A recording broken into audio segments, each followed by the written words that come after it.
गया खरी हो हमर यार मनावा तो एक बेर बात कर लगे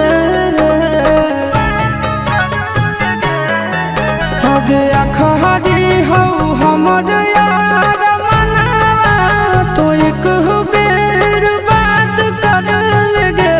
हो गे सोना यारवा हो भरती पटनवा में आके मुलाकात कर लेगे आगे सोना यारवा हो भरती पटनवा में आके मुलाकात कर लेगे आगे चली जाइबौ छोड़ी के दुनिया विदाई अपने हाथ कर लेगे आगे सोना यारवा हो भरती पटनवा में आके मुलाकात कर लेगे आगे सोना यारवा हो भरती पटनवा में आके मुलाकात कर लेगे।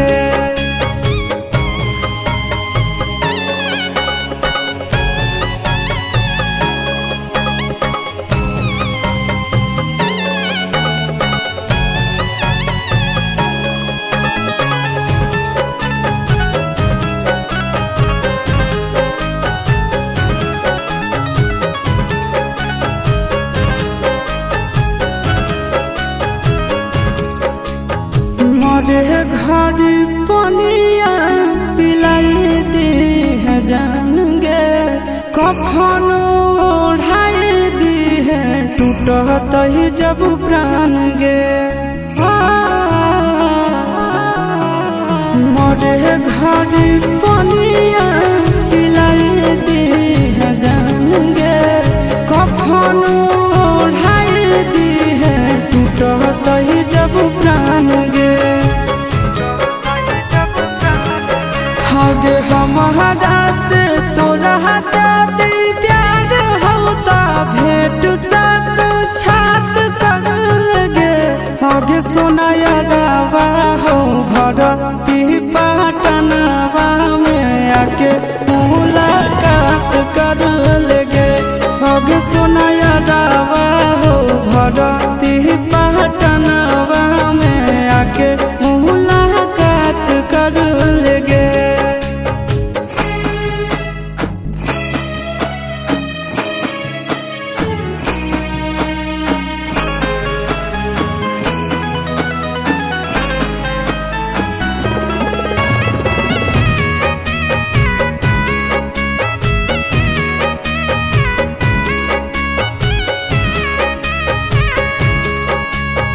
डॉक्टर जवाब दिल के बुलावा मौत के देखी के चेहरा जानू चल जाई है लौट के डॉक्टर जवाब दिल के बुलावा मौत के देखी के चेहरा जानू चल जाई है लौट के आगे अमन